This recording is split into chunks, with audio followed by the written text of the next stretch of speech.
Hey guys, welcome back. I'm Prodigy from Kilo23. This is a review I've been wanting to do for a long time. It's on a gun that I've been wanting to get since the beginning of my airsoft career, and it's proven a little bit difficult to find. I tried to pick one up while they were still out, maybe a few years back, and it's proven difficult to find since. When I tried to order it at the time, it was out of stock on Airsoft GI, even though they said it was in stock.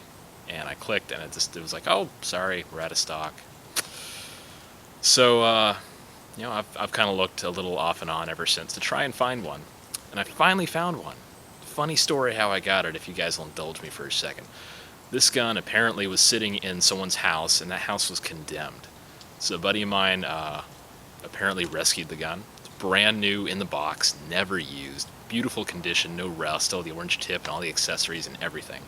So he took it, and apparently it sat in his garage for a couple of years. He was going to turn it into a DMR project, which is a perfect gun for it, by the way. And he just never got around to it.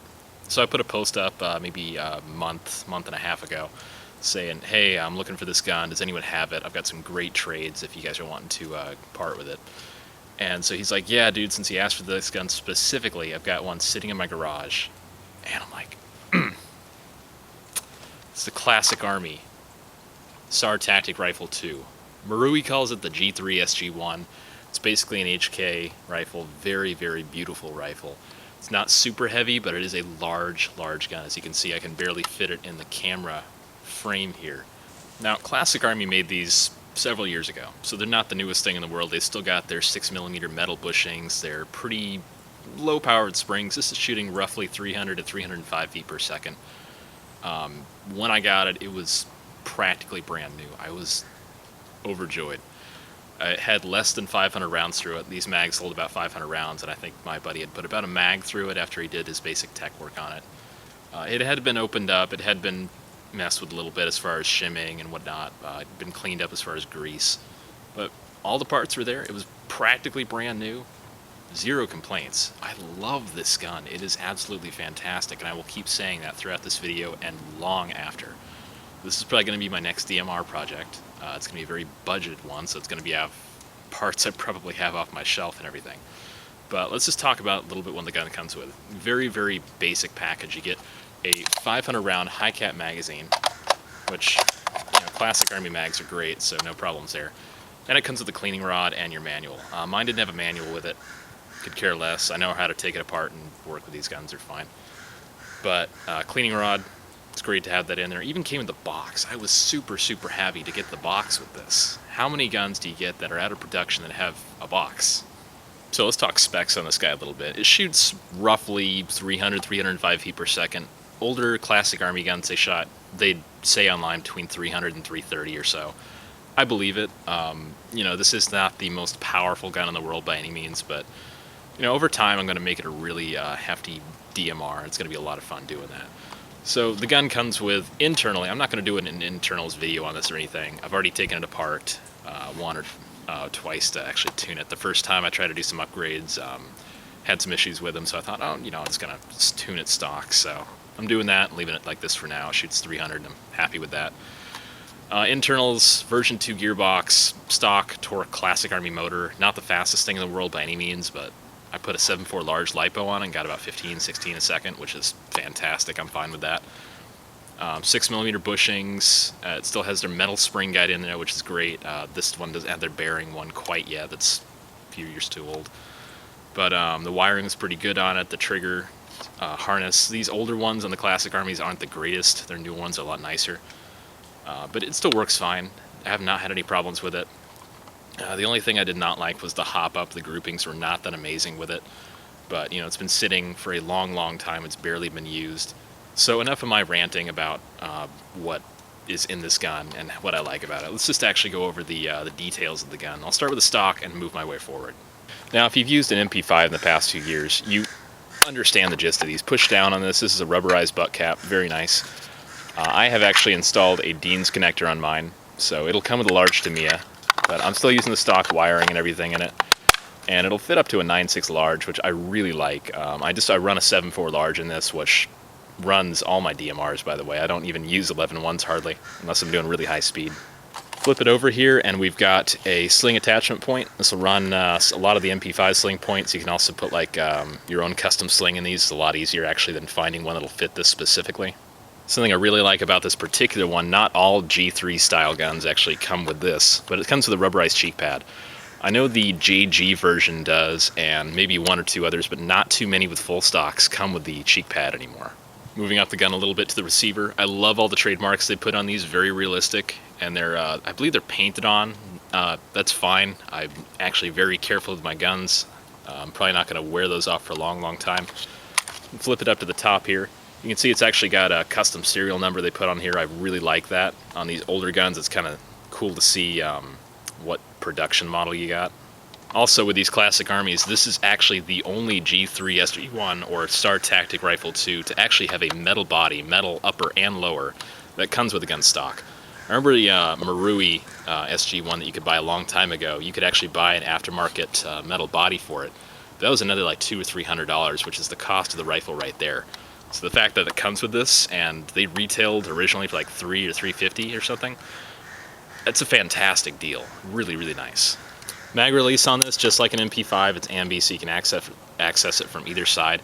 You've also got your kind of M4 push button here, but it's so far forward that I would probably never personally use it. I always use the ambi switch right here with just my thumb.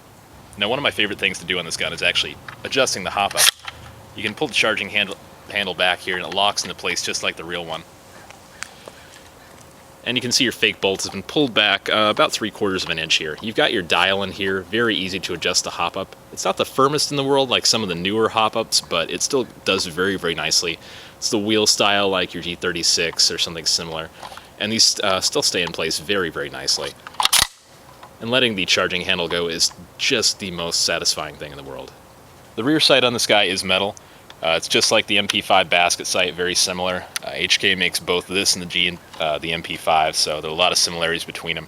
Practically the same gun, except this is chambered in 7.62, while the MP5 is usually 9mm. This one, it does have a numbered rear sight, which I really like, 1 through 4. Now the front sight on this guy, although it's metal, it is completely fixed. It's not adjustable for windage or elevation.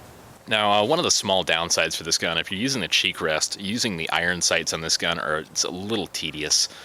Now the left side of this gun, the receiver, you've got your selector switch here. Similar to all G3s, you got safe, semi, full auto. Clicks into place very, very nicely. Very happy with that. Now, there aren't many things I don't like about this gun, but one of the small things, maybe it's not so small, you've got your hand here, and sometimes if you're kind of holding the gun like this or shouldering it somehow, you can actually hit these cotter pins and knock them out. They're not super well retained. It's possible they were just sitting like this for a long time and it weakened the springs, but you know, I recommend being somewhat careful with these. I also remember I was reading a lot of reviews on these quite some time ago, and one of the major things with this gun, your stock cap here is metal, while the back piece is plastic. It's only held on by a few screws. So if you do have one of these, I don't recommend falling on it. That's going to break it in half in a heartbeat, and you'll end up JB welding it back. I'm usually really careful with my guns. It's very rare they get broken or mistreated at all. So for me, this is not a problem, but for you guys that are considering getting something like this, just keep this in mind. Now, one of the great things about this gun, it does come with a full metal gas tube up top, charging tube. It's one of the few guns that'll do that. G&G does have their G3, one of them, I think it's the SF1 or something or other that they call it, but that's going to have their metal body on it. This Classic Army did a fantastic job with these. One of the few to have the full-length barrel metal charging tubes in these. The handguard on here is actually very similar to an MP5, just much, much longer. Also, you'll notice that the SG1 model has the bipod, and it'll actually swivel left and right a little bit, so if you want to do that, that's great. It's also got a screw on the bottom so you can tighten this, so you can fix it in one position or another. And putting it back up, you just pull down on these little notches here and it folds back up. It stays in place really well, it doesn't wobble at all. The handguard, I've noticed, does have a little bit of wobble just on the pin there. It's not really a big deal at all. You've also got a sling loop right up front here. That stays in place pretty well. Your entire assembly here is metal, so if you want to sling this on your back, I wouldn't have any worries about breaking or anything like that. One thing, just another thing I really don't like on this is how tough it is to get the flash hider off. Removing these can be a complete pain. I know you can get adapters for that start right here for suppressors, but I'm quite happy with this. I like this style. I don't have a need to put a suppressor on it or anything. I do like Classic Army's orange tips. If you're going to get one with an orange tip and keep it, I like this color. It doesn't stick out in the woods at all, hardly. Obviously it is orange, so it does stick out a little bit, but this is more of a matte, not a bright, so it's much harder to see. Now, I remember when I was actually really little, if you guys have ever seen the movie Heat, it has Robert De Niro, Al Pacino, Val Kilmer. There's this scene where they're all hiding out, waiting to get this package from some guy at a drive-in theater that's been abandoned or something. And Val Kilmer is watching over the field with one of these, basically the real steel, obviously, not an airsoft gun. But it was just a really awesome scene. I really enjoyed seeing that when I was younger. And that was probably the one thing that really made me want to get this gun, is because Val Kilmer looked friggin' aggressive with this in that scene. It was really an awesome little bit. Just very, very... I can't say enough good things about this gun. Stock, performance-wise, not the greatest, but just the style and feel of the gun. Classic Army did a really good job replicating it. Of course, it's Washington, it's raining, there's all these frackin' crows out here. Finally, my buddy and coworker asked me to put a shout out for him, his Instagram page. I'm gonna put a link to that in the description, so if you wanna go check that out, give him a little bit of a hype. It's not airsoft related at all, but just to give him a bit of a shout out, just if anyone wants to go check that out. It's pretty cool stuff, he does a really good job with his pictures. Thanks for watching, guys. I'm Prodigy from Kilo23. Thanks for watching. This is the Classic Army Sar Taktik Rifle 2. Marui calls it the G3 SG1, which is honestly what I call mine. Hope you guys have enjoyed this. Thanks for watching. Take it easy. Now, if you've used an MP5 in the past couple of years, you know these are pretty easy to install the battery. And